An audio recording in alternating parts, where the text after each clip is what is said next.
उनका ID card था, passport था, उनके कुछ बैग्स थे, 4 मोबाइल फोन थे, एक उनकी वाइफ का था, 3 इनके अपने थे। सुपुर्दारी में भी बहुत जल्दी जल्दी चीजें हो रही हैं। उन्होंने उनको कहा है कि इसका जल्द से जल्द फोरेंसिक कराया जाए और जल्द से जल्द इस पर रिपोर्ट बना के दी जाए कि इसकी कितनी जरूरत रह गई और कितनी नहीं है। सादुर रहमान उर्फ डकी भाई और रूप की आज पेशी थी और डकी साहब की आज सुपुर्दारी थी। बैरिस्टर अमृत साहिबा मेरे साथ मौजूद हैं, उनसे बात करते हैं और जानते हैं कि आखिर क्या बातचीत हुई, जज साहब ने क्या फैसला सुनाया या फिर अभी भी सुपुर्दारी मुकम्मल नहीं हो पाई।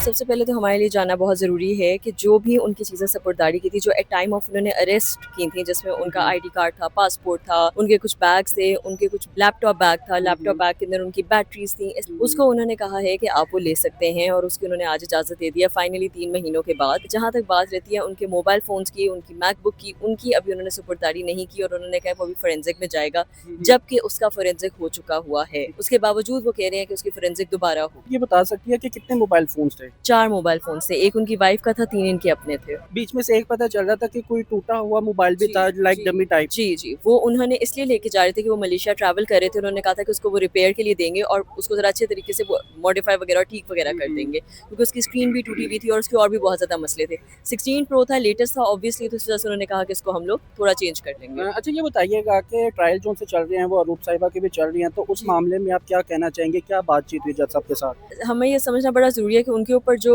जिस वजह से उन पे एफआईआर दर्ज की हुई है, वो सबसे बड़ा जो प्रॉब्लम एरिया है वो ये है कि वो सिर्फ उस चीज में स्पॉट हुई थी। उनका किसी किस्म का कोई रोल नहीं था, उनका किसी किस्म में कोई उस चीज का कोई एक्शन नहीं था। लेकिन नॉनदलेस आज आईओ साहब ने रिपोर्ट नहीं पेश की हुई थी, जिसकी वजह से एक अगली समाअत के लिए उनकी वो चीज आगे हो गई है। लेकिन उनका कोई ऐसा कोई रोल भी नहीं है और हमने देखा है कि सब लोग बेल पे आ चुके हुए हैं। इस केस की नौयत क्या देखती है आप, आगे मजीद क्या देखती है, क्या जल्द अज जल्द नतीजा जो है वो सामने आता नजर आ रहा है? देखिए, आना तो चाहिए, बिल्कुल आना चाहिए। हमने देखा है कि सुपुर्दारी में भी बहुत जल्दी जल्दी चीजें हो रही हैं। इंशाल्लाह ताला हमें यकीन है कि बाकी मामला भी बहुत जल्दी होंगे। लास्ट में क्या कहना चाहेंगे इस केस के बारे में और खास तौर पर डकी साहब के बारे में, क्योंकि कहा जाता है कि वो मेंटली बहुत ज्यादा डिस्टर्ब है, लाइक वो बहुत ज्यादा पॉडकास्ट कर भी रहे हैं और अपने आप को थोड़ा सा मेंटली स्ट्रॉन्ग करने के लिए कोशिश भी कर रहे हैं। जाहिर है एक ट्रॉमा से वो गुजरे हैं और एक फैमिली ट्रॉमा भी इस चीज़ से उन्होंने गुजरे हैं, तो जाहिर सी बात है उनको नॉर्मल लाइफ में या अपनी आप ये कह लें कि जो डेली रूटीन है उसमें आने के लिए टाइम लगेगा, लेकिन उसके बावजूद वो उसको बहुत अच्छे से कोप अप कर रहे हैं और हमें यकीन है हमारे जुडिशरी सिस्टम पे कि इंशाल्लाह ताला उनको इंसाफ भी मिलेगा और हम ये देखेंगे कि किस तरीके से बाकी भी चीज़ें फेयर एंड फेयरली डिसाइड। अमृत मुझे ये बताइएगा, जो जिस इसका प्रोफेशनलिज्म में हो या फिर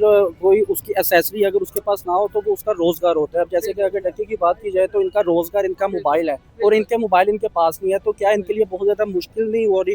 क्या ये पॉइंट आपने रखा जज साहब के सामने? डेफिनेटली हमने रखा कि भाई वो उनकी इनकम है और वहाँ से उनकी इनकम जनरेट होती है और वो जहरी सी बात है कि देखें, अब ये मोबाइल फ़ोन है या कोई चीज़ है जैसे आप ये वीडियो बना रहे हैं, अगर ये आपका सीज कर लिया जाएगा तो आप तो बिल्कुल किसी वो नहीं रहेंगे। लाइक वाइज उनकी भी वो एक चीज़ है जो उनके लिए अपने काम को परस्यू करने के लिए बहुत इंपॉर्टेंट है और वाइटल है कि वो उसका इस्तेमाल करते रहे। हाउएवर हमने जज साहब के सामने ये बात रखी है और उन्होंने इस चीज़ को नोट भी किया है और अकाउंटेबिलिटी ली है। इसीलिए ही उन्होंने उनको कहा है कि इसका जल्द से जल्द फोरेंसिक कराया जाए और जल्द से जल्द इस पर रिपोर्ट बना के दी जाए कि इसकी कितनी ज़रूरत रह गई और कितनी नहीं है। अमृत ये बताइएगा, जैसे कि सुनने में खबरों में आ रहा था कि जो चैनल है डकी साहब का वो ब्लॉक कर दिया गया है या कर दिया जाएगा, ये क्या मामला है, क्या इस बारे में क्या बताना चाहेंगे आप? देखिए, उसमें हमें समझने की ज़रूरत है कि उन्होंने ब्लॉक चैनल का कभी नहीं कहा था या ये नहीं कहा था कि उस पर पाबंदी लग गई है, बट नॉनदलेस उसमें सिर्फ एक बात बहुत इंपॉर्टेंट है, वो सिर्फ ये थी कि उन्होंने ये कहा था कि क्या आपके पास इसकी ओनरशिप राइट्स हैं, तो जाहिर है वो प्राइमरी ओनर नहीं है। उन्होंने पहले भी अपनी वीडियो के थ्रू बताया, मैंने एडिटर को भेजता हूँ और वो आगे से इसकी वीडियोस अपलोड करता है। वो उन्होंने बात उनसे कही थी कि क्या ये ऐसा ही है और उन्होंने इस बात पे कहा था कि जी ऐसा ही है और इसके अलावा कोई सच बात नहीं हुई। आज जज साहब की तरफ से क्या इस बारे में बताया गया? जज साहब ने आगे ये बताया है कि हमारी तरफ से एफिडेविट उनको चला गया है, जिसके ऊपर हमने ये बात उनको कंटेंशन के साथ बताई है कि किसी किस्म का इसका मिसयूज नहीं होगा, जो कि पहले भी नहीं हो रहा था, और किसी किस्म की वीडियोस को एडिट नहीं किया जाएगा, डिलीट नहीं किया जाएगा। इस वजह से उन्होंने कहा है कि कल आईओ आएंगे, वो बताएंगे, वो एक दफा एफिडेविट रीड करेंगे और उसके बाद हम देखेंगे कि चैनल का क्या करना है।